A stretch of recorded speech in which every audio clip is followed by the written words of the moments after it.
0, 1. Let's get started. Hello and welcome to Beyond Tennis. My name is Dr. Ashley Morgan Berge and I'm your host. If you're not familiar with my work or would like to learn more about it, head on over to AM8 International, the first tennis lab of its kind worldwide that is centered on delivering top 10 tennis rankings and is 100% backed by science. I'm the author of 13 books behind multiple theories and have been an elite coach for over 19 years, having worked with athletes around the world, Europe, United States through Australia.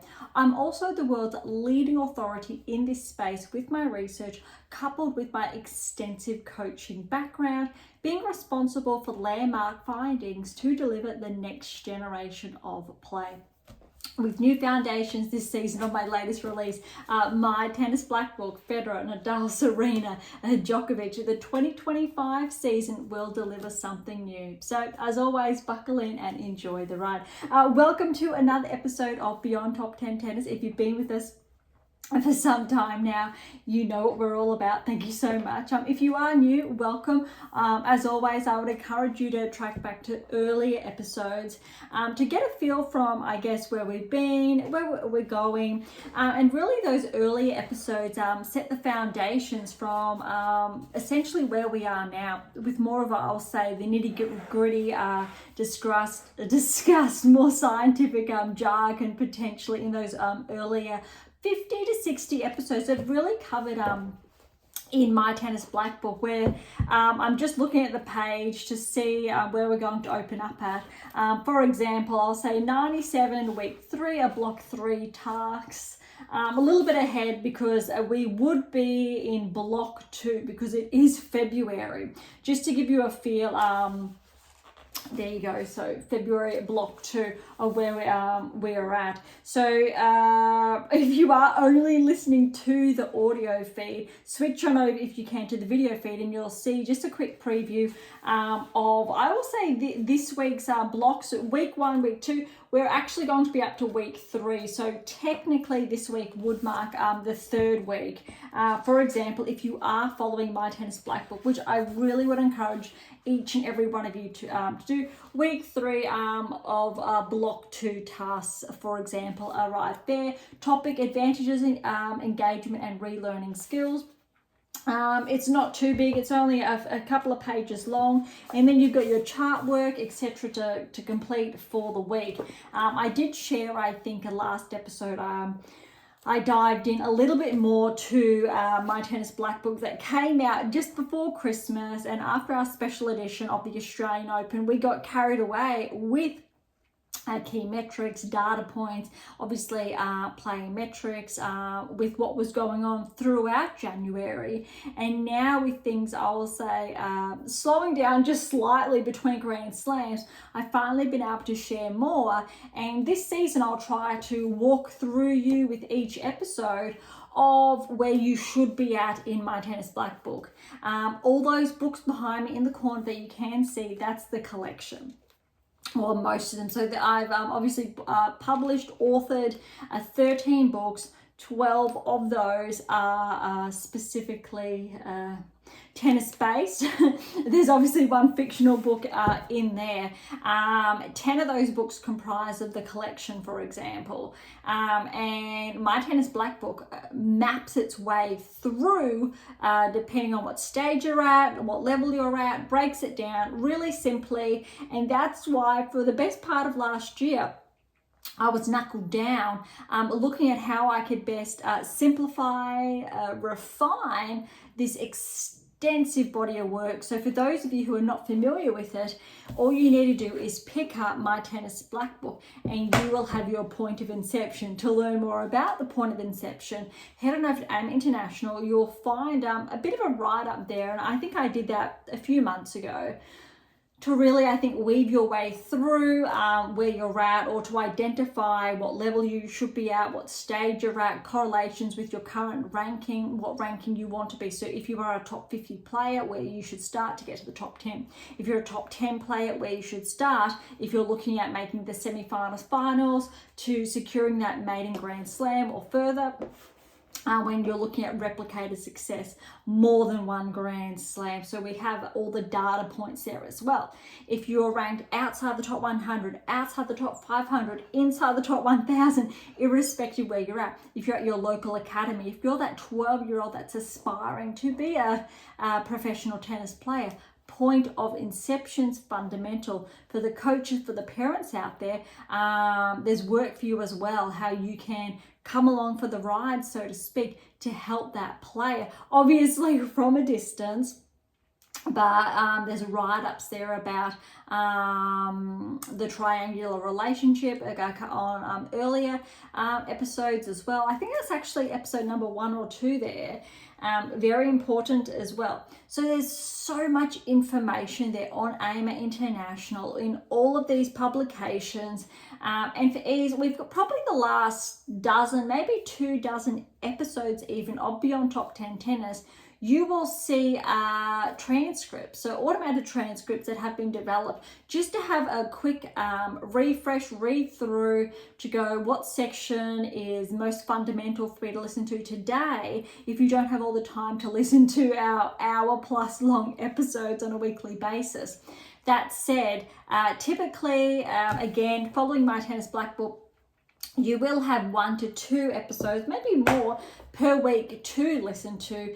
And it's broken down roughly. You should spend, from recollection without looking at the earlier pages, roughly, I believe, around that 4 to 5 hours per week completing these tasks. The good news is that by completing them, that's essentially a part of that training, and it's really only essentially 1 to 2 hours per week where you're going to sit down and focus on the work at hand, pen down those notes, those key performance metrics, what you're working on, what you'd like to work on, tournaments, players, results, everything that's encompassed, I guess, in that topic.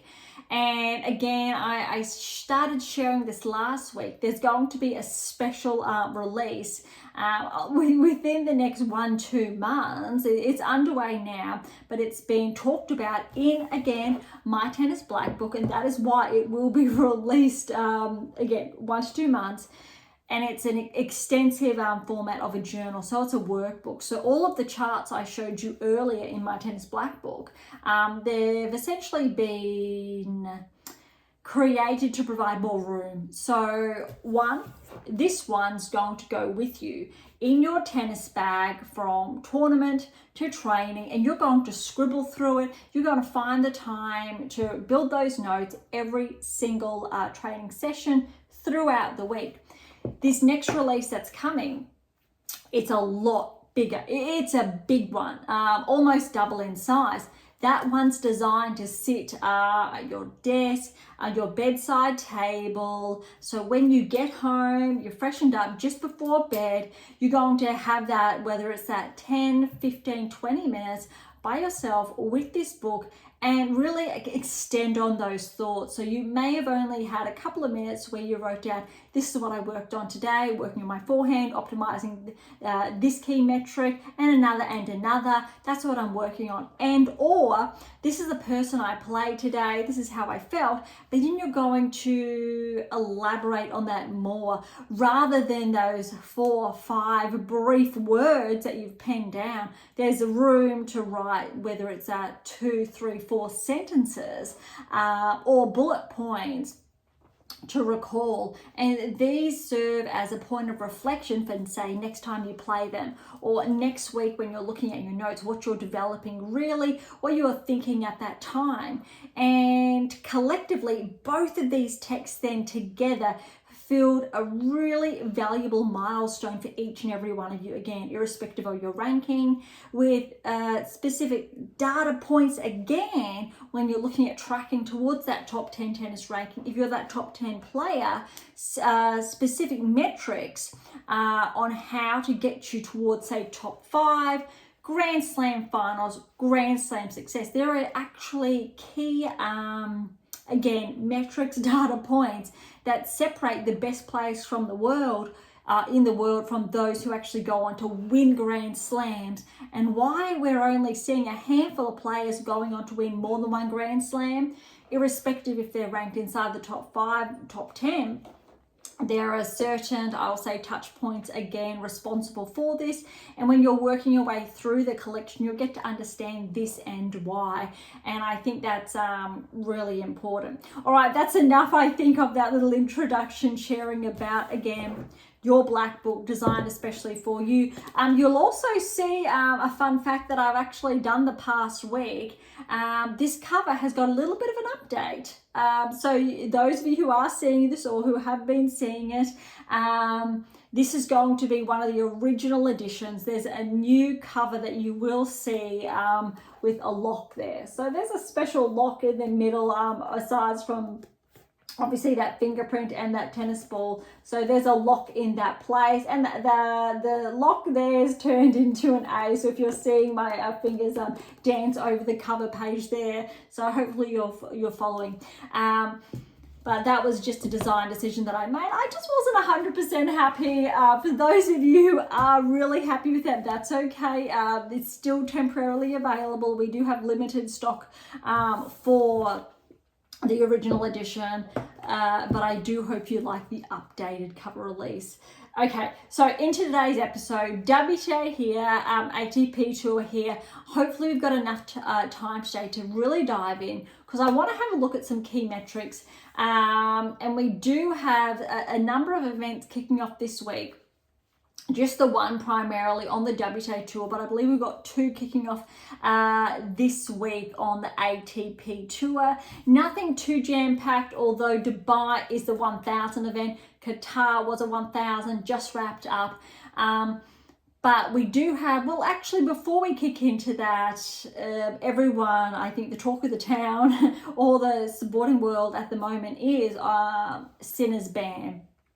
3-month ban. I'm not going to share too much on that. I will agree with what I've heard say the likes of Djokovic to Swiatek say, due process, fair process, etc.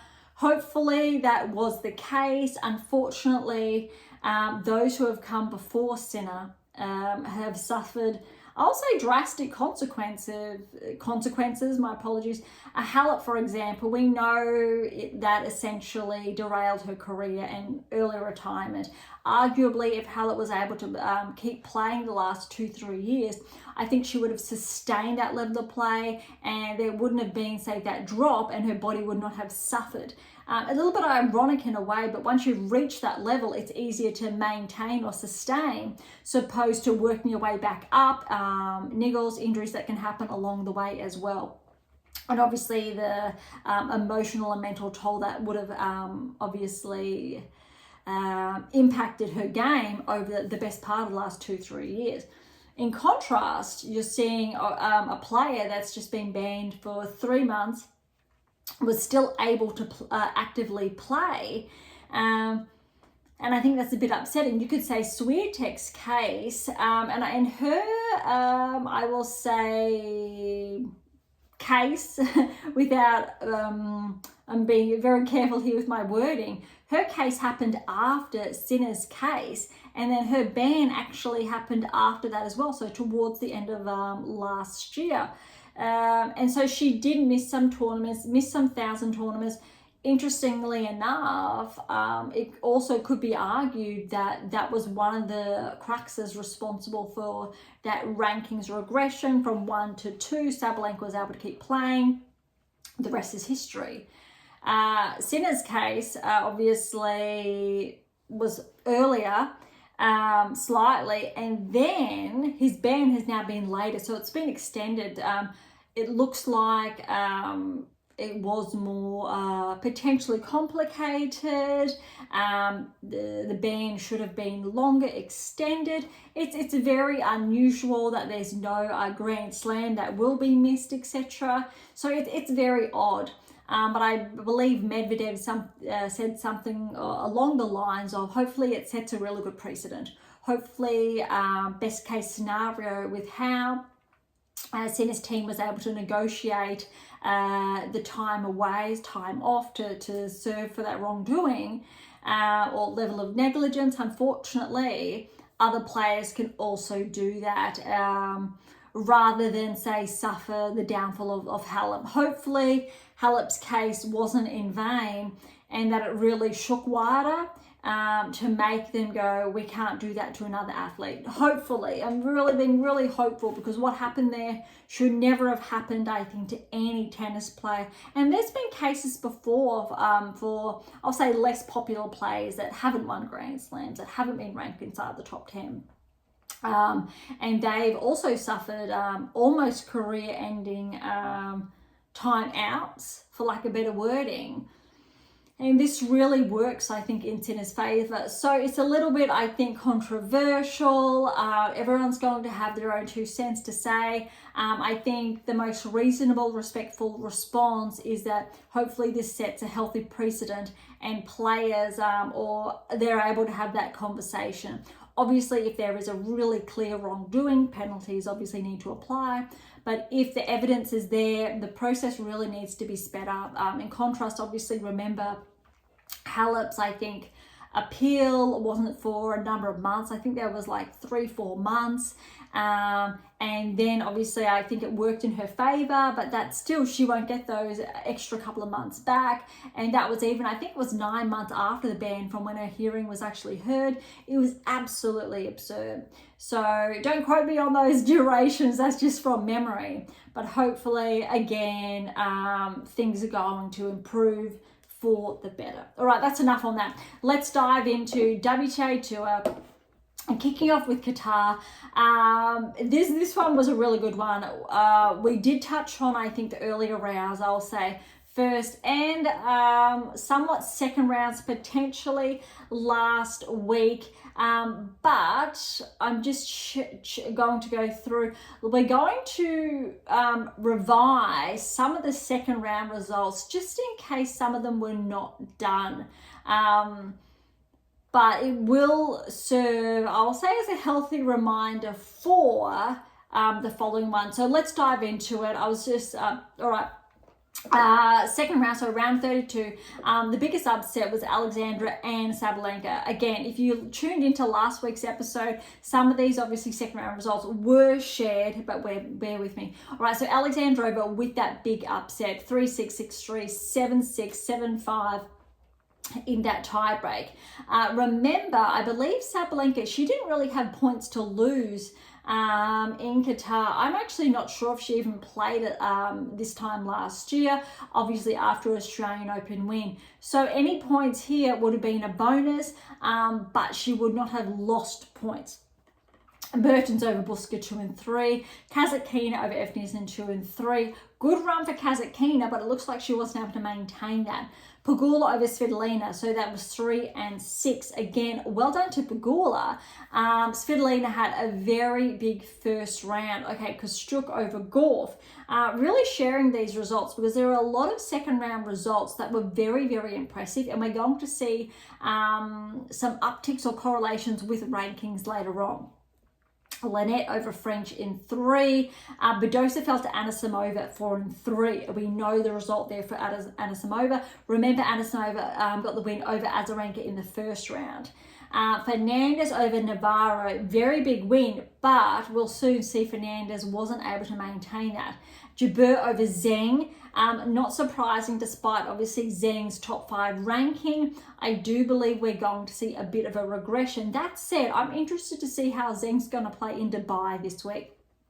All right, Kedden with the win over Parks, Ostapenko over Samsonova. We know the story for Ostapenko. Paolini over Garcia, Rybakina over Stearns, Shramkova over Andreeva. That was a surprise in 3 sets. So let's see how Andreeva goes. So Mira goes, especially in Dubai again this week.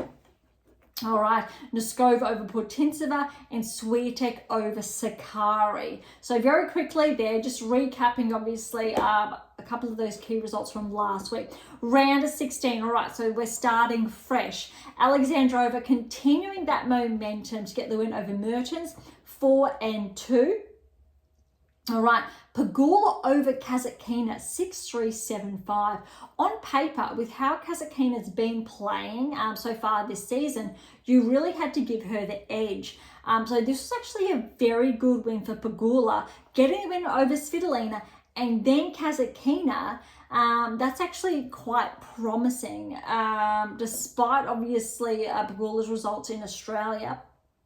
Look, in all fairness, they were good. She made the finals in Adelaide, remember, but we're not seeing that level of consistency. But we've shared before that Pegula sometimes goes up, she reaches that peak performance and drops. Then she can get that peak again. I'm interested to see if this is another peak that we're going to see Pegula tracking, or we're going to see that drop off shortly.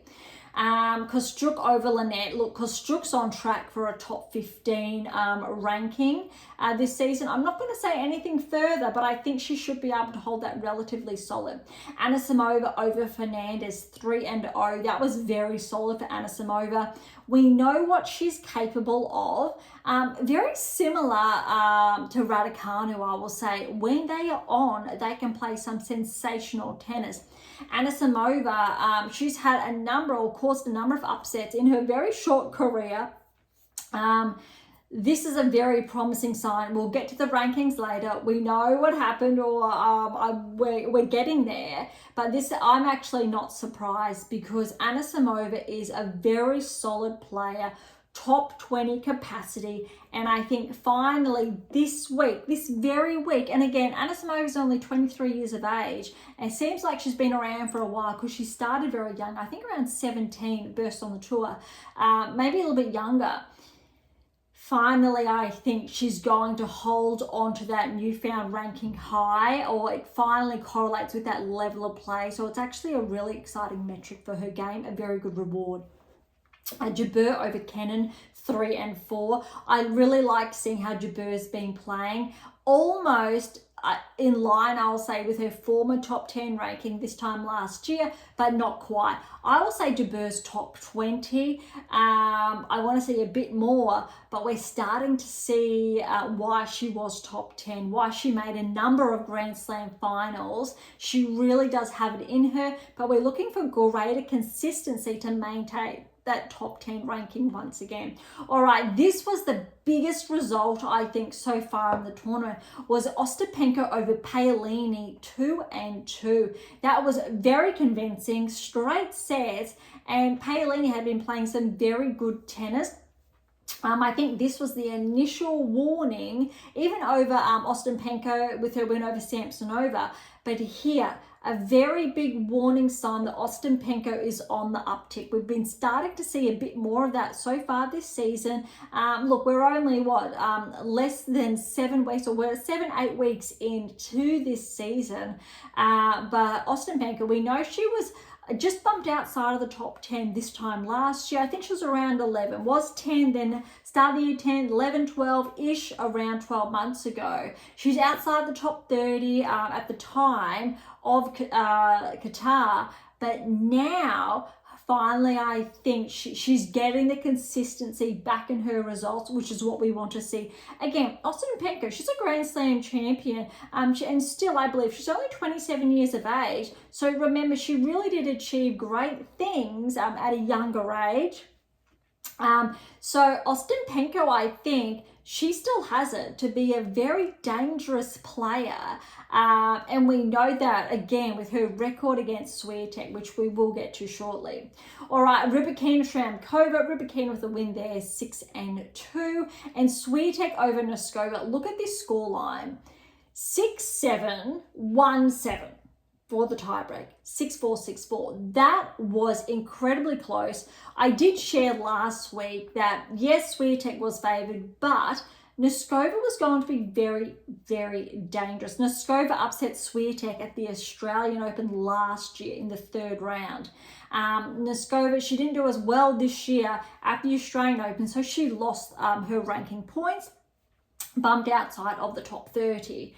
But this just goes to show Noskova, even after her win against Vekic in the 1st round, she really does have it. I do believe Noskova is being coached by Kvitova's former coach. I'm not too sure if he's gone back to work with Kvitova or not. Have not checked. Technically, Kvitova's not back yet, but she's training to be back. But Noskova has had some very good people in her corner. I think I've got that correctly, that it was Kvitova's coach. Don't quote me on it again, but she has got, I'll say, a familiar face in her corner that's formerly worked with top 10 players.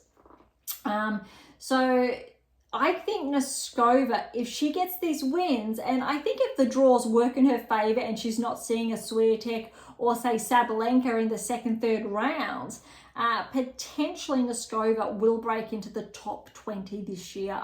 Ideally, the first part of this season, she definitely does have the game. And again, remember, it was this time last year when we're looking at the likes of, say, a Paolini to a Schneider to Navarro, players that started showing signs around this time of the year, which we were then able to say, okay, I think they could potentially be on track for top 30, top 20.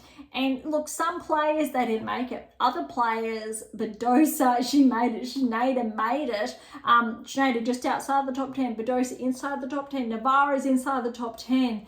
Paolini inside the top 10. So just some of a number of examples. All right, quarterfinals. Alexandrova with the win over Pegula. So remember, Alexandrova did get that win first round over Sabalenka, was able to maintain that and follow up again with Pegula then, when we're obviously looking at top 10 players, to continue, I'll say, that trajectory. Kostyuk, Anisimova with the win. 3 sets there. Ostapenko over Jabeur, straight sets. Swiatek over Rybakina, straight sets. So I'll go back and we'll do that again. Alexandrova over Pegula. Look at this, 4-6, 6-1, 6-1. That was, I'll say, that first set tightly contested before Alexandrova ran away with it. Different story for Anisimova and Kostyuk. 4-6, 7-5, 6-4. That one was tight, neck and neck. That is the closest quarterfinals between those two players, just to show how well Kostyuk has been holding her own. But again, Anisimova, she's come through. Both of these players are definitely top 20. We do know that, but I think both Kostyuk and Anisimova, similar age range, are future top 15 players. All right, Jabeur and Ostapenko. Ostapenko, it was a bit one-sided, 2-2, just showing how solid she's been. Swiatek Rybakina potentially was looking at a 3-set here, but Swiatek very solid, 6-2, 7-5. Arguably, Swiatek's had a very tough draw.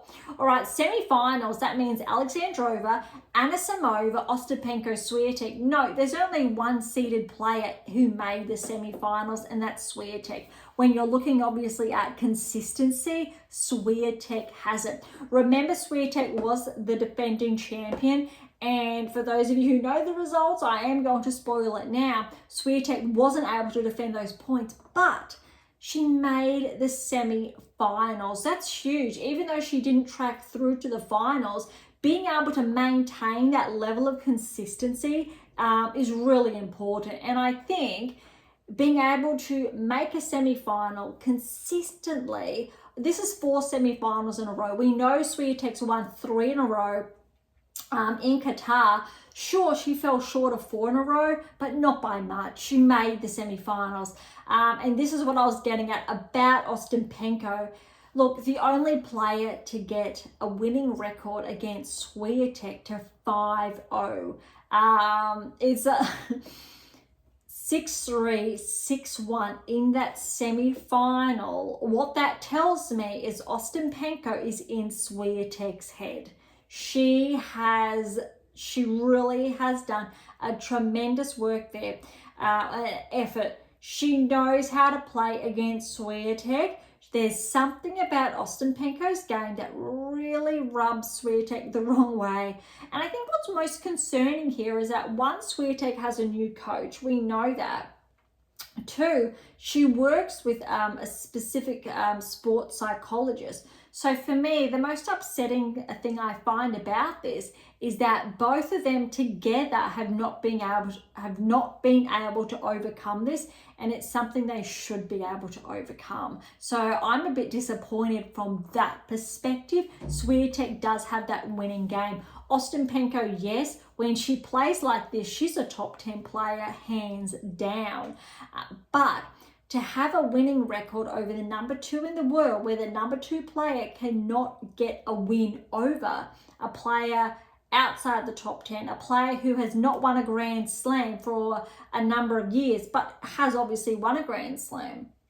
Swiatek definitely can, but for me, this is a very, it's a mental-sided game between these two, and Ostapenko was all over it. All right, other semi-finals, Alexandrova, Anisimova. Anisimova, this was her moment, 3-3 there. And for those of you who are not familiar with the final, a little bit disappointing for Ostapenko, I could say, because of that huge win over Swiatek. Anisimova was simply too good, 6-4, 6-3, and that's the result that's gotten Anisimova inside the top 20 to correlate, obviously, her performance with her ranking. Ostapenko as well, this result making the final, so well deserved to help her crack back inside the top 30. If she can maintain some type of momentum here, I'd love to see Ostapenko bump back into the top 20, top 15 as well, because these are the players we really should be talking about inside the top 15 that are really dangerous. In contrast to those who are watching the video feed, you would have seen my pen just fall out of my hand. In contrast to, we're looking top 15, Collins hasn't been maintaining, but you haven't been seeing her show up. Kasatkina, yes. Schneider, yes. Mirandreva, yes. Then Krejcikova. But I still think we can see the likes of an Anisimova pushing, and a Kostyuk pushing, and an Ostapenko pushing these players a little bit further. All right, so that is a wrap for the results in Qatar. Well done to Anisimova and Ostapenko making the finals there. I think that's absolutely huge for both players. And for Anisimova to win a 1,000 event, it's very, very substantial. Ostapenko as well to make the finals here was commendable for both. All right, on to Cancun. Cancun was it's a 125, smaller event that was obviously held same timeline, same week as Qatar. Number 1 seed was Maria, got bumped out first round. And then I think number 2 seed was Carl, also got bumped out first round. So we're already seeing in those initial rounds 1 and 2 not obviously correlating with their ranking when we're looking at performance. Let's track through to the semi-finals. Being really quick here, we've got the 8 seed Jones, Arango, who has been tracking, not seeded though, joint 3rd seed has been. She's that up and coming Aussie who was going to play in the NCAA, did commit to play, then decided to go pro. Not too much has been said about that. A little bit, I think, tricky to follow, but she is an Aussie, so I am a little bit biased. I'm really happy for her that she's decided to play. I also think the NCAA didn't do her any favors by not allowing her to, I will say, put that prize money in a savings account that she cannot touch until she turns pro. I think they should be doing that for players who do go to play college. Say, hey, no, you can't access that $500,000 prize money that you just won at the US Open, for example, or even that $100,000 you got awarded for making the first round of a Grand Slam, Australian dollars for you, our US listeners, just for example, and going, well, actually, no, you actually can't have that and go on a huge spending spree. We are going to actually put that away for after you complete college, and that is your, obviously, that's fun. That's your reward for your results. Something along those lines, rather than penalizing these players that are playing such phenomenal tennis at an early age and saying, well, you need to choose now between, are you going to play college tennis or, well, if you do play college tennis, you're going to forfeit your money. But what happened in Joint's case, it was both. She forfeited the money because she said, no, I'm going to commit. But because she, I believe, got that wild card to play the Australian Open, I do believe she won that, at least one round there. She wasn't going to make the same mistake twice. Something along those ways, had the support. And I think that was really disappointing. That both systems didn't do anything to help the player. All right, a bit of a sidetrack there. So we had the other play in the semifinals was Brand Steen. Have not heard of Brand Steen. I'm just going to see what her ranking is for perspective. 207 in the world. That's after her result. And Arango, she's ranked outside the top 100. So semi-finals results, Arango over the 8 Jones, 3-6, 6-1, 7-5, and Brandstein over joint 2 and 3. So arguably the lower ranked players on both sides made the finals. Both players, I believe it's their maiden tour final. And Arango, I also believe, just won her maiden tour title over Brandstein, 6-2, 6-1. Look, Arango is 24 years of age, Colombian, but she's really been, I think, one of those players to watch. Probably over the last 12 months, we've been seeing a bit of that uptick. I'm not too sure. I think she's only turned pro, I'll say, in the last 2-3 seasons, and she's been making some really good inroads. So I think that's actually really one to watch. That's what I'm looking for. We want to Arango. She's been tracking, and I think if she continues her current trajectory, we will see her inside the top 100, most likely before the next Grand Slam, so before the French Open does kick off. Brandstein, I'm not too sure. I haven't seen too much of her play. I've seen a couple of highlights from Arango. Let's see if Brandstein continues to show up, continues to track. I believe this is her first key metric, whereas Arango, we've seen some earlier metrics, not at this level, but I'd really like to see more from Brandstein's side. All right, now it's time to head on over to Dubai.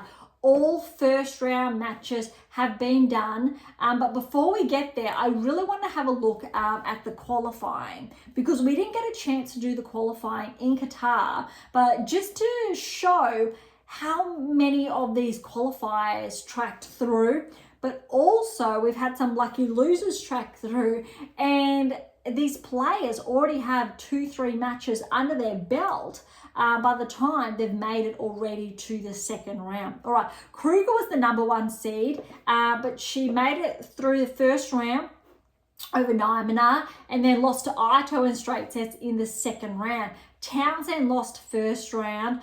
Yuan got through the first round, fell to Berge in the second round. Kudermetova had to qualify. She got 1 and 1, so won her first and second. I'm sharing the 1s and 2s because some players who won their first rounds and lost in the second round of qualifying still ended up in the main draw. Siniakova, 4th seed, got through, so she won her first and her second over Mladenovic, then Christian. Bronzetti fell to Zhang, and then Zhang fell to Lamens. Lamens won both her rounds, 1 and 2. Parks got through, won her first and second. We've got Lies won her first and second. Remember, I will say from Australia, the Australian Open, then eventually fell to Swiatek. I believe it was at round of 16. Then we've got Zakharova, won her first, lost the second. Uchijama, the 19, won her first and then won her second. It's noteworthy because when we're looking at the main draw, they're not showing us what players actually have qualified or not. They've just showed up in the draw.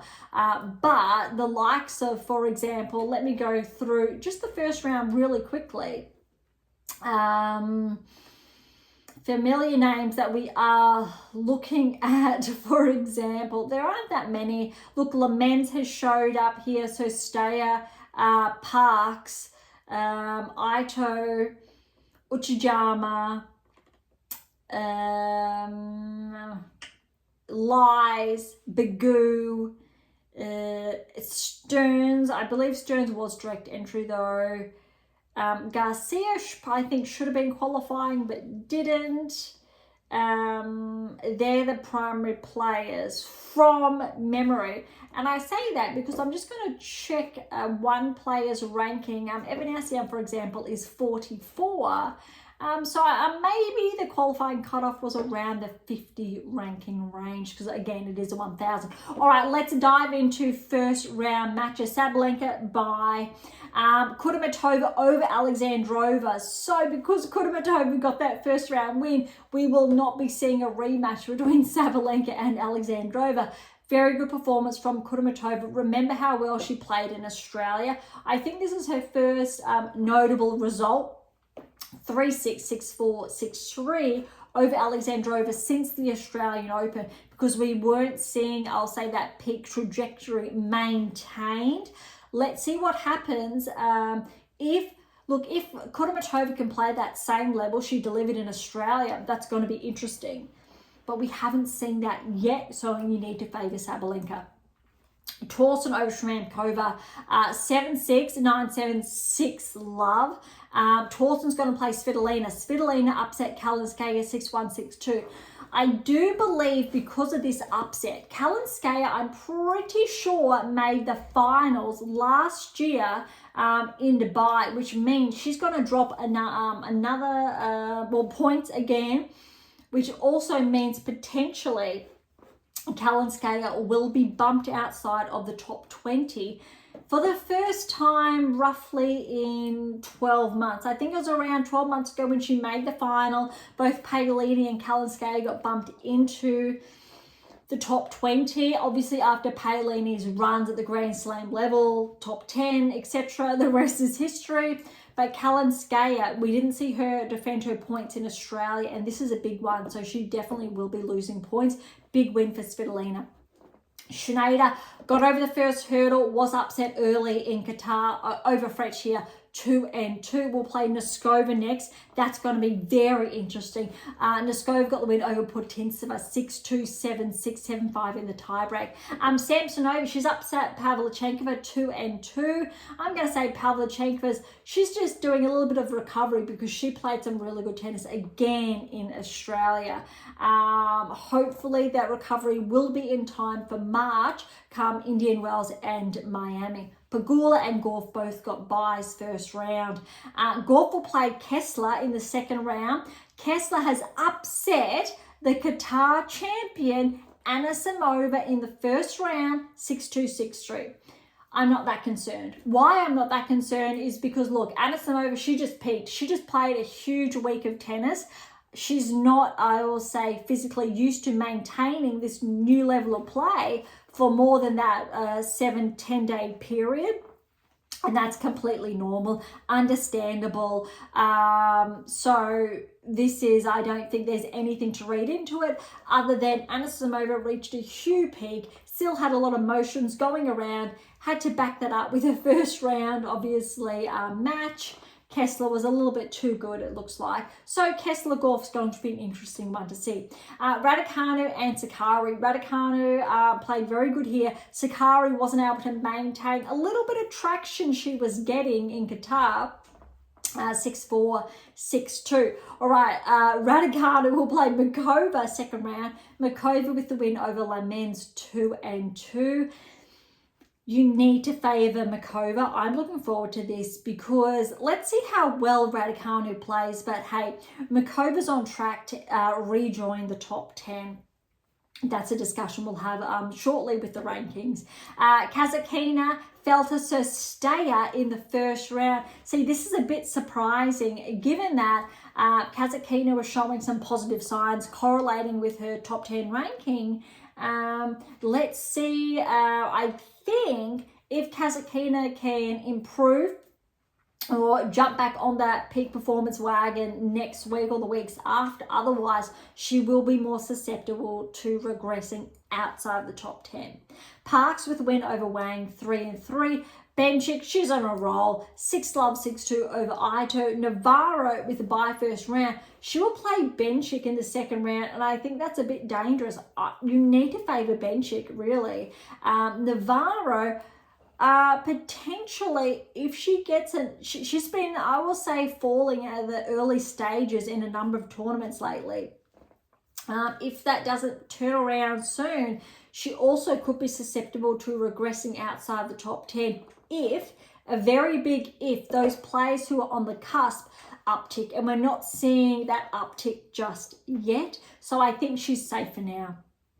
Rybakina with a bye first round. She'll play Uchijama, who upset the Qatar finalist Ostapenko. Same story, I think, as Anisimova. Look, 6-3, 6-3 to Uchijama. But again, Ostapenko just played a huge week of tennis. You need to remember how well she played against Swiatek, for example. So I don't think there's anything or too much to read into that. So well done to Uchijama. Mertens over Fernandez, 2-2. Well done to Mertens. She will play Badosa next. Badosa with a good win over Sun, 3-4. Vekic, this is another first round upset back-to-back we're seeing. Potentially we're going to see Vekic bump outside the top 20 if she doesn't, I think, turn that around soon. Well done to Kenin, though. That's a very good win for her, 5-3. She'll play Kostyuk. Kostyuk, good win over Siniakova, 3-4. Lies again. Remember, she won 2 qualifying matches. Then she's won against Berge, 5-7, 7-5, 6-3. So Lies will play Paolini in the second round. That's going to be interesting. Zheng by first round. She's going to play Stearns. Stearns upset Jabeur 7-6, 8-6, 6-4 first round. That could go either way. We haven't really seen Zheng in action. She played not her best tennis, or she hasn't been playing her best tennis so far this season. So let's see what happens. But we know Stearns, she has been delivering this season, and she has been slightly progressing in the rankings. I really want to give Stearns the edge here. Vondrousova over Garcia. Good win for Vondrousova, 2-2. She's going to play Andreeva next. Andreeva with the win over Evanescence, 2-1. That could go either way. You kind of want to favour Vondrousova at this stage because Andreeva had that early exit in Qatar. But again, she's top 15. She's very solid. But again, potentially Vondrousova starting to find that top 10 form again. We know she's won Wimbledon, so we know what Vondrousova is capable of. She was able to maintain that top 10 ranking for more than a season, but she wasn't able to defend those points. So that's why we saw her regress outside the top 10. Similar, obviously, with Jabeur, but that's going to tell, hopefully, an interesting story. Potapova, so she also won the tournament the week before, or 2 weeks ago, Transylvania Open. She's upset her dad, Maggie, a 13th seed first round, 6-3, 6-love. She's going to play Yastrebska second round. Yastrebska got the win over Lynette, 3-5. Kalinina and Azarenka. Look, Kalinina got that first set, 6-2. Azarenka came back. Second set tiebreak goes to Azarenka, 7-4. And then 6-4 to Azarenka. That was neck and neck. But how's this? So Azarenka will play Swiatek, who got the bye in the first round, in the second round.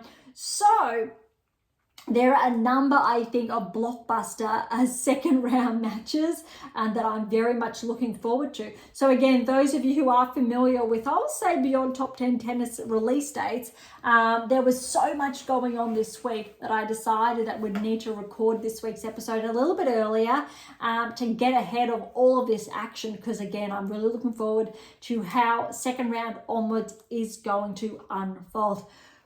All right, WTA Tour rankings. Here we come with all of those results. All right, starting with the top 100, but a side note, just outside the top 100, we're seeing Stevens. So Stevens has regressed. Sloane Stevens to 103 in the world. Hasn't really been able to find that momentum or that same level of play. All right, so Staya Buska, we've seen her show up in the results that we've been sharing for the best part of the last half an hour. And Buska, 16-point progression to 100. So congratulations to Buska for bumping back into, I believe, the top 100. All right, Minan, she's back 8 to 96. Erica Andreeva is back 13 to 94. Looking at the big movers again this week. All right, so Staya, she's had a 10-point regression to 89 in the world. Lies is up 4 to 87. Same with Bonda up to 88. We're seeing Yafan Wang, a little bit of traction, up 3 to 86 in the world. Wozniacki, she's still up 1 to 83. I don't believe she's actually played this season, in all fairness. So I think that's really points and players around her moving. All right, Cartel, 5-point progression to 80 in the world. Alicia Parks, 16-point progression, 74 in the world. Alicia Parks, definitely one to watch. She has started to track. Next, we've got like a Raducanu. She's back 161. I'm looking at the bigger movers. Here we go. Sophia Kenin, 17-point progression to 56 in the world. That's a very good jump for her. Siniakova, she's back 5 to 58 in the world. Osaka, she hasn't been playing, but she's dropped 10-point regression to 54 in the world. She's still around 50, so that's a good place, I think, for her to be at. For perspective, obviously, with Azarenka's match that she did get that win, Kalinina, she's just back 1, but 51 in the world. All right, well, Veronika Kudermetova, who's going to play Sabalenka later today, she's up 2 to 50 in the world. Remember, former top 10 player, even if it was for a short period of time. Yastremska, she's starting to track just slightly up 1 to 48. But remember, she was top 30, regressed outside the top 50. So she's starting to make a little bit of traction to climb back towards that top 30 ranking range. Stearns, she's up 1 to 46 in the world. She's made some really good movement, I think, so far this season. Evnesian's up 4 to 44 in the world. Shramkova's up 4 to 42 in the world. Vondrousova, she's back 5 to 39 in the world. Pavlyuchenkova, she's dropped 11 places. That hurts. 30 to 36 in the world because she was around that 25 ranking range, especially after Australia. Unfortunately, she's dropped points, so she must have had a number of points to defend in Qatar. But hopefully she will be back inside the top 30 before we know it. Azarenka, 4-point regression to 34 in the world. Jabeur, she's up a 3-point progression to 32 in the world. Mertens up 1, 31 in the world. All right, top 30, here we come. Fernandez, she's back 3 to 30 in the world. Bulter's back 3 to 27 in the world. Ostapenko, 11-point progression to 26 in the world. We've got a number of movers now, 2 points, 3 points, etc. Alexandrova, she's up 4 to 22. Kostuk's at 21. And we are also seeing Sakari steady at 29. All right, top 20. Vekic is back 1 to 20. Arguably, after this week with that first round result, potentially will be bumped outside the top 20. Kalinskaya is back 1 to 19. Also with that early exit, potentially will be bumped outside the top 20. Anisimova, again, welcome to the top 20, 23-point progression. Now it's 18 in the world. Makova's at 17, Haddad Mayer. Krejcikova, she's traded places with Andreeva. So Krejcikova's 15, Andreeva's now 14. Then we've got Schneider steady at 13. Collins back 1 to 12, Kazatkina up 1 to 11, which means Badosa's back inside the top 10. I think they just slightly changed places last week or the week before. But other than that, all top 10 players are steady and are the same. The difference between Kazatkina and Badosa, you're looking at over 400 points roughly, and separating Collins from Kazatkina, you're looking at probably that over 200 points, but there's less than 50 points, less than 30 points separating 13 and 12, Schneider and Collins.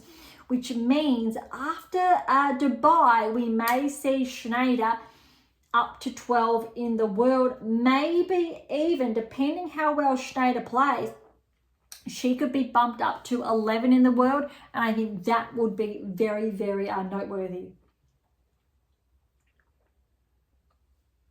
All right, let's focus on top 10 and those points, because let's remember, Paolini did win last year, but her points, just I think for peace of mind, if she drops 1,000 points, a very big if, she will regress back to potentially 6th in the world, trade places with Keys.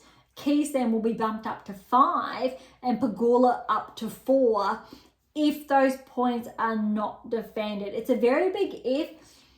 Let's see what's going to happen, but Paolini doesn't really have the easiest of draws. But when you're looking at rankings for the top 3, there's only 800 points roughly separating Swiatek from Sabalenka. If Swiatek wins, potentially she will become number 1. That's a very big if as well. If Gauff wins, she'll still stay at 3. But still, if Paolini wins, she will maintain, obviously, 4. So, obviously, and hey, if Pegula actually wins, just going to put it out there, she will trade places with Paolini to go to 4, but no high because of the gap separating, obviously, the top 3. Pegula and Paolini are actually separated by a little over 300 points. That's quite interesting. Keys, however, the separation is around just under 400 points. And as far as Rybakina and Keys, so 6 and 7 are concerned, you're still looking around that 450 to 500 points. 7 and 8 was a little bit closer, only around 100-200 points, less than that separating the two. Zenga Navarro 8 and 9, we're looking at that 300 points thereabouts. Navarro and Badosa, though, again, there's only about that 100 points really separating. So again, if Navarro does lose, I think, early, as she has been doing, unfortunately, we could see her bump outside of the top 10. And I need to say Schneider needs to be on the cards ahead of Collins and Kasatkina potentially. You really need to put it out there. Ondreva is definitely there as well, but Schneider and Ondreva at this stage are definitely in with a shot. Krejcikova, I believe, she's still out, so unfortunately can't really consider her. But if she had been tracking, definitely would put Krejcikova in the mix as well. Makova as well. So there's a number of players, I think, positioned to potentially get, I will say, join that 2% when you're looking at that solid 8%, that 2%. So we've spoken about that in previous episodes, top 10 broken to the 8%, 2%. The key differences there, historically what happens every season with that. But that is another story we will dive into, maybe in another episode, but we really did dive into that a lot last season. All right, let's head on over to the ATP Tour. That was a lot more extended than anticipated. We're going to kick off with the Open Provence in France. Round of 16, we'll kick off with Medvedev was the number 1 seed. He got the win over Herbert. First round, 2 and 4. Struff over Greiner in 3 sets. Medvedev over Kakanakov, the 3rd seed. Big upset there, 2 and 3. Altmaier over Vertainen, 4 and 3. Berge's upset the 8th seed Borges in 3 tight sets. 6-2, 6-7, 5-7, 6-2. Zhang upset Hurkacz in 3 sets. Hurkacz, the 4th seed. Sonego got the win over Van Asch, but Van Asch would have withdrawn there. Humbert, 2nd seed, straight sets win over Bublik. All right, I'm going a little bit quick here for these ones. Quarterfinals. We saw Medvedev over Struff, straight sets. Mladenovic over Altmaier in 3 sets. Berge over Zhang, straight set. Zhang did withdraw, it looks like, in that second. And Humbert, the 2nd seed, straight sets over Sonego. Noteworthy, we're still seeing the 1st and 2nd seed in play, but most importantly, we're not seeing any other seeds. Kakanakov was the 3rd seed. He's out early. Korda was out first round. Berge was out round of 16. We just saw. Hercax, we just saw, was out. Sanika, we just saw, was out as well. So good to see 1 and 2 holding up their end of the bargain. But Medvedev upset Medvedev in the semifinals, 3 and 2. A very big win for Medvedev. And then Humbert got the win over Berge, 4 and 4. So the final, Medvedev, and I must apologize again, as always, for my pronunciation. I do apologize. I do my best. And Humbert in the final, and Humbert with the win there, 7-6, 7-4, 6-4. And I think we're going to see Humbert. He's been very slowly on the radar, edging towards the top 10. If he maintains this trajectory, we very well could see Humbert sneak over into the top 10, I think, potentially before the French Open as well. So first in this quarter. Let's see how I'll say the hard court swing goes. Indian Wells, Miami next month. All right, so the champions of the Open Provence, the Humbert, runners-up Medvedev, well done for both those players. We will see a very big uptick in Medvedev's ranking when we review that shortly. All right, Delray Beach, and there are more upsets to talk about here as well. We did talk about the first rounds last week, so we're going to again kick off with the round of 16. Fritz was the #1 seed. Noteworthy though, just as I have a look back at the first rounds, second seed did withdraw. I think that was Paul, and he had a bit of a niggle. So Garon took his place in the draw, but he maintained that #5 seed. Keknovic was the 7th seed. Mitrosin was the 3rd seed. Rendenek was the 9th seed. Nakashima 6th seed, and Analdi was the 4th seed. Just for perspective. All right, so Fritz, round of 16, a straight sets win over Boot. Davidovich Fokina, 3-set win over McDonald. But look at this, 6-2, 5-7, 6-love. Analdi, 3 sets win over Teen. Remember Teen's huge run at the Australian Open, 7-6, 4-6, 7-6 to Analdi. So very tight. Well done to Teen, really just holding his own. Nakashima with the win over Apelka in 3. Nori over Rindenek. So Rindenek, that's a seed gone. Nori straight sets there. Mitrosin, so he's a seed. But look at this scoreline, 7-6 over Moore. My apologies, 6-7. So Mitrosin actually lost that tie break. Then he was up 3-love in the second, and Moore must have had to retire. So Mitrosin very lucky there.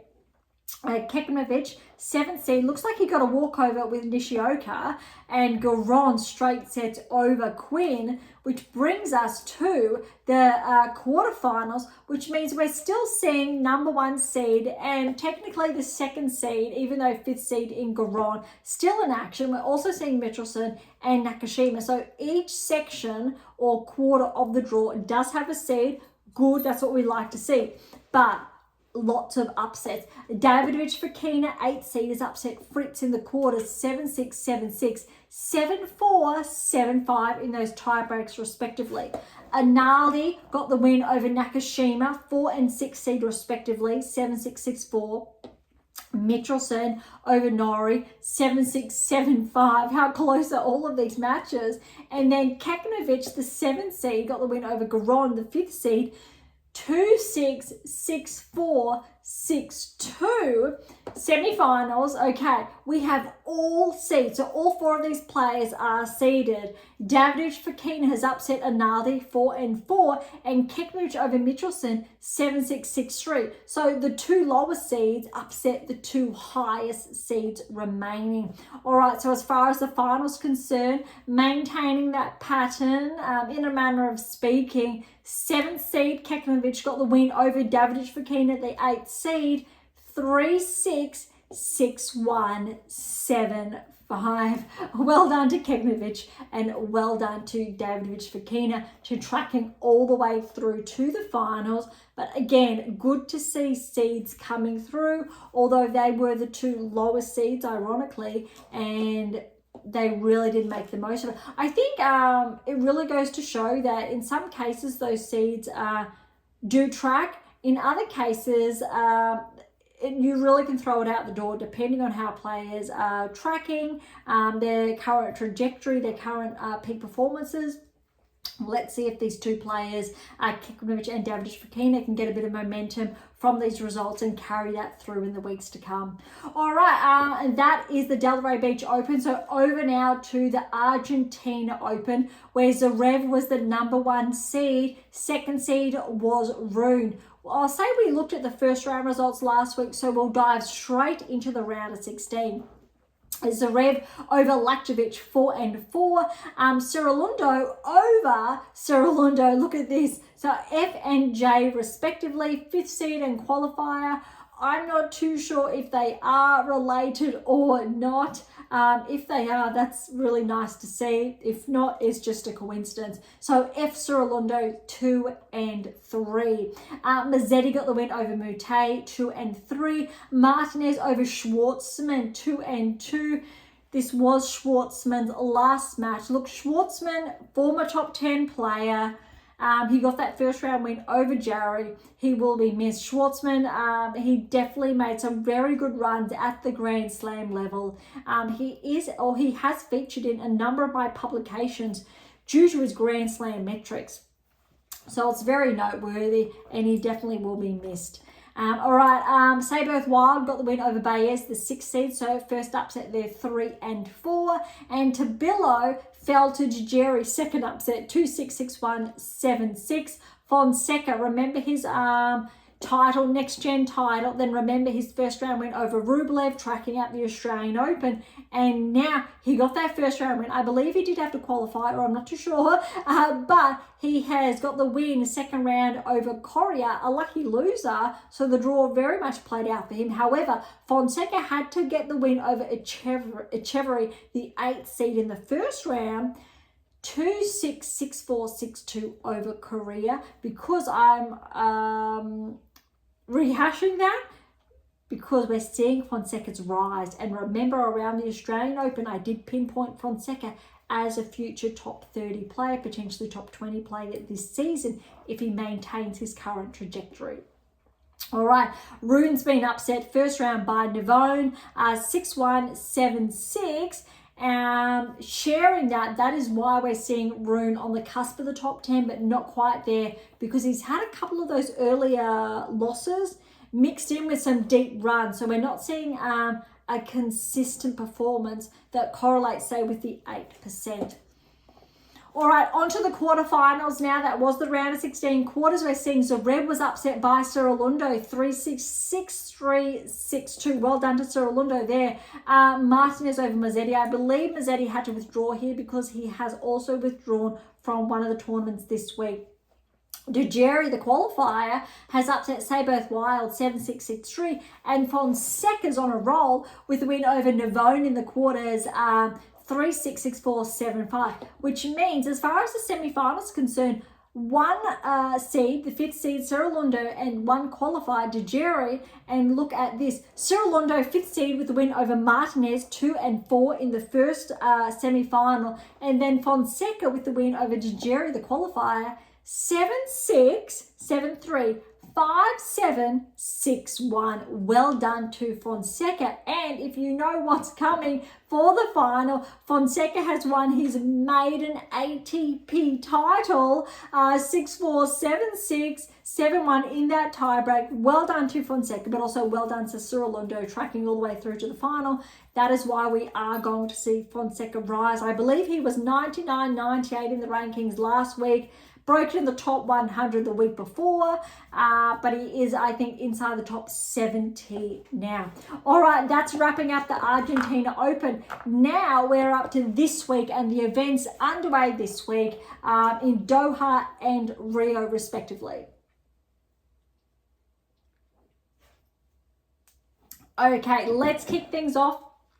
In Qatar, Alcaraz is back in action. He is the #1 seed, and the 2nd seed is de Minaur for perspective. And it also looks like, we'll have a look as, Djokovic is in action, singles and doubles, which is a little bit of fun, but we will be focusing only on the singles. All right, Alcaraz has upset Cilic, but I say upset loosely because Alcaraz obviously was favoured. Cilic obviously does have a Grand Slam to his name, is still on a protected ranking, 6-4, 6-4 to Alcaraz. Zhang and Nardi, they will be playing later today. Marathon over Dugas, 5-3. Lecheka's upset the 7th seed Dimitrov, 4-4. Good to see Dimitrov back.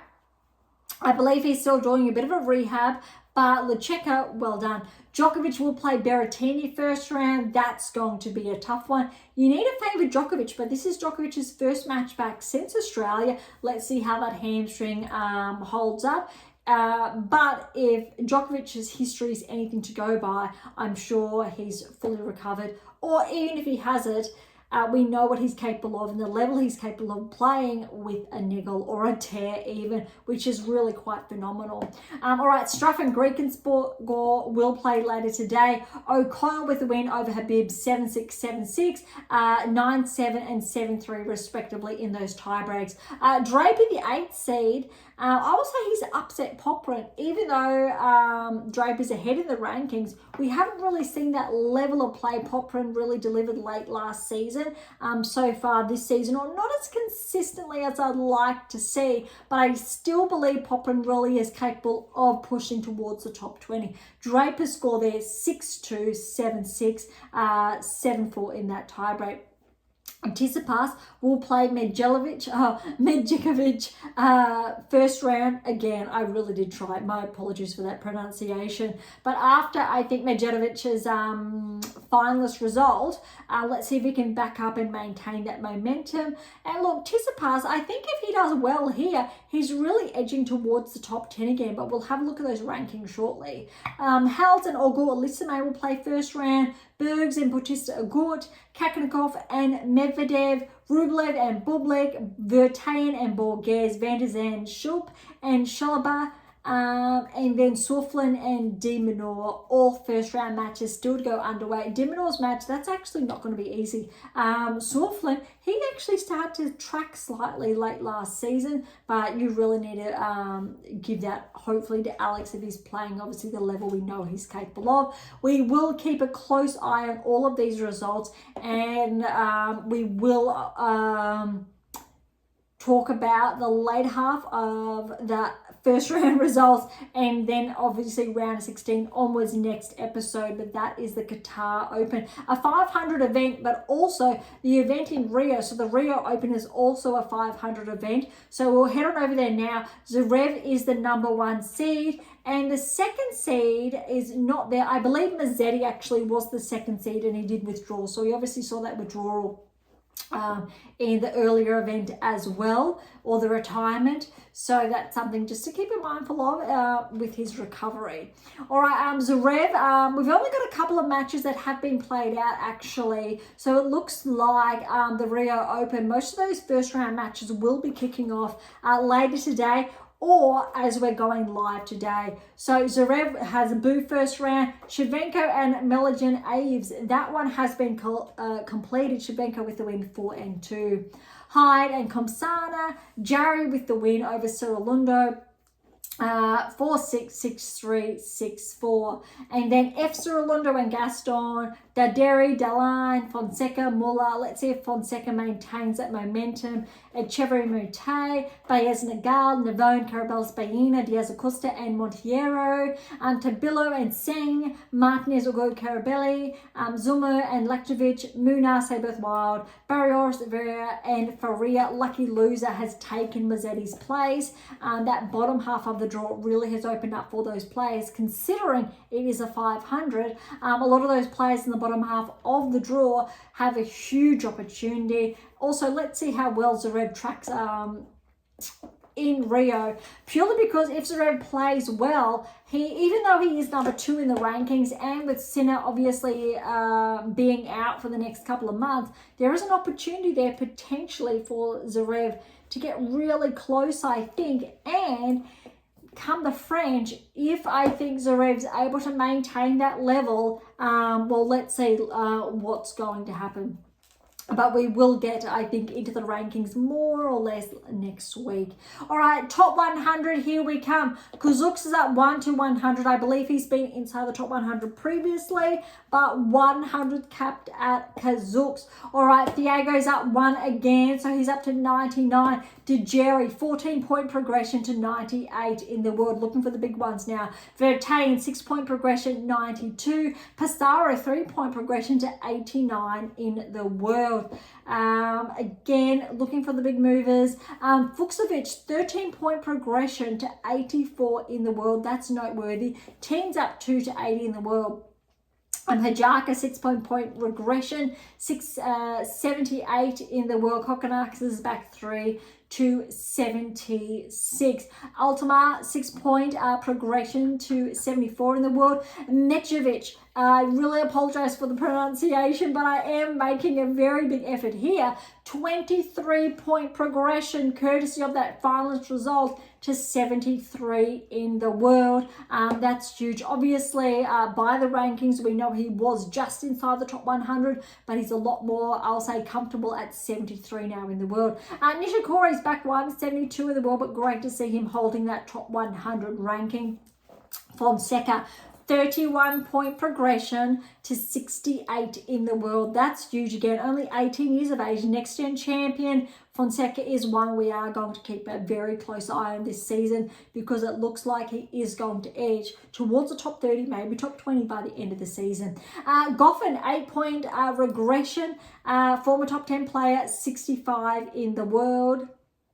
We've got a lot of 2s here. Berge's 4-point progression to 58 in the world. 2s and 3 regressions and progressions around this ranking range. Davidovich Fokina, 10-point progression to 50 in the world. Jarry's back 7 to 47 in the world. Kekanovic, 14-point progression to 42 in the world. That is a very big jump, noteworthy. We've got a couple. Here we go. Monfils is back 5 to 38 in the world. Then we're seeing Sonigo just back 136. Berrettini back 135. Anali's up 4 to 34 in the world. Michelson's up 4 to 33 in the world. Great to still see Shapovalov at 32 in the world. Hopefully he can maintain that for the next couple of months at least, or build on that, so he will be seeded at the next Grand Slam. And I think that will help Dennis track him not just to top 30, but maybe top 25 or higher. All right, top 30 results. Look, Poprin's back 1 to 27. DeBillow's back 1 to 28. Everyone else is relatively steady. Agor Elisime back 123, but Quarters up 1 to 22, changing places. Top 20 is relatively the same. Hercax Phil's kicking things off. Mazzetti's back 1 to 17. Draper's back 1 to 16. Dimitrov's back 2 to 15, but Humbert has really jumped ahead of all three, up 3 places to 14 now in the world. Shelton, not that he's been in action this week, but he's at 1 to 13. Both of those players, I think, are definitely, ones to watch, because look, even though Rune's at 12, Tsitsipas is at 11, and Tsitsipas is in action this week, let's keep a close eye. That said, and this is really important, Rublev's at 10. The point separating Rublev and Tsitsipas is a little over 100 points. I think it's about 130 points separating Tsitsipas and Rublev, which means if Tsitsipas performs well this week, he could bump into the top 10. That's important. Separating Rublev and Paul, however, is only 60 points, which means Rune, I don't believe he's playing this week. He had that early exit. Shelton's not playing this week. We haven't seen him show up. Humbert, maybe. That could be a bit of a leap. If he gets back-to-back titles, then yes. As far as obviously points are concerned, he could just creep in there. But more likely than not, Tsitsipas actually has a shot this week. Other than that, if not, we'll have to wait for the weeks to come. Few changes in the top 10. Paul solid at 9. Dimonors back 2 to 8 in the world. Djokovic is at 7. Medvedev, he's up 2 to 6 in the world. He did make that, I want to say, semi-final. Everyone else is the same, 1 to 5. Sinner, Zverev, Alcaraz, Fritz, Rudd. Really, I want to see higher results from Rudd to correlate with that top 5 ranking. Coming into the clay court season, we really should see that, but I want to see a little bit more, really to push that top 5 result. Otherwise, even though Medvedev has been, I will say, having some uncharacteristic losses to unseeded players, he's still been getting deep into the tournament. Alex as well, let's see how well he plays this week, and maybe he can build on those results. Look, if he wins this week, he really could push up to number 6 again in the world. I won't say, it doesn't look like he could get to 5, but if he keeps going, definitely I think that could potentially be on the cards. And now, when you're looking at the separation between Zverev and Sinner, there is a number of points. Obviously, the margin between Alcaraz and Zverev is not as big. If you can hear that little bell in the background, that is one of my sidekicks. So yes, the furry kind, having the itches. So he's a little bit far away, but you have seen him previously on other episodes. But those of you who do have dogs, you know how cheeky they can be when you do press the record button. So rather than pausing and going to pick him up, he's just being cheeky. That's a little bit of a side note. All right, so as far as top 10 is concerned and rankings, Alcaraz looks like he potentially has room to gain on Zverev. Look, they're separated by less than 1,000 points, which means if Alcaraz actually wins this week, he's going to get closer. If Alcaraz continues to track and Zverev does not, he's going to get to number 2. I think more likely than not, come the French, when Sinner's back in action, I think we might very well see Alcaraz gain that momentum and switch to 2, and Zverev may drop back to 3, depending if they're playing the same events or not. If both players maintain their current trajectory and build on that, obviously we're going to see them hold steady. If Zverev plays absolutely solid tennis, he might get very, very close inside the next 3 months to number 1 in the world. This is probably the best opportunity he has ever had with Sinner sidelined. Probably not the nicest way you'd want to achieve that, but in due process, Zverev would then deserve that. But I really think Alcaraz does have a shot. If we see Alcaraz slip, Medvedev very well could begin to track, but realistically, Alcaraz and Zverev are the only ones, I will say, in reach of that number 1 ranking. Later half of the season, if we don't see Alcaraz defend his Grand Slams or Sinner defend, say, the US Open, then only then, a very big only then, we may very well, and also Zverev make the final, so defend that, and Fritz obviously defend his finalist result, we will see, I'll say, more players in the mix. Let's not count out Djokovic. Let's see how much traction Dimonor can make. Let's see how Tommy plays when he's back. But I do think Rublev is going to be displaced outside the top 10. We're going to see Tsitsipas back inside the top 10. And I think with that confidence that comes with the top 10 ranking, we might very well see some really good things from Tsitsipas, especially with the clay season around the corner. And maybe, a very big maybe, we might see a push from Rune, and Shelton's there as well. But look, we've still got Draper and Mazzetti, a number of other players. Phils, we've talked about. Hercax is still there with a shot, top 20, that really could make, I think, the next 3-4 months really interesting. And then we can have a really good discussion about the second half of the season. But we don't want to get too far ahead of ourselves. All right, that's it for this week. Thank you so much for tuning in. A little bit longer than anticipated, but that's been happening the last few weeks. So to grab your copy of my latest release, My Tennis Black Book, Federer, Nadal, Serena, Djokovic, Navigate and Plan towards the top 10 ranking, head on over to AM8 International or Amazon, so irrespective where you are based in the world. For any comments or questions, head to AM8 or Topic Thread, or leave comments directly on YouTube or Spotify. To interact with Beyond Top 10 Tennis, catch up on our blogs, or to sign up to my newsletter, All links are in the episode notes, as well as how to access Pink Octopus books and Spruik. If you enjoyed today's episode, please subscribe, like, share, and all of the above. Beyond Top 10 Tennis exists for you, so please consider sharing us near and far. And if you're serious about heading towards the top 10 or want to know what you're missing to secure that maiden Grand Slam or more, don't be shy and come and say hi. All right, on that note, thank you so much for listening. I am so incredibly grateful. I'm your host, Dr. Ashley Morgan Berge, and this is Beyond Top 10 Tennis, and I'll see you next time.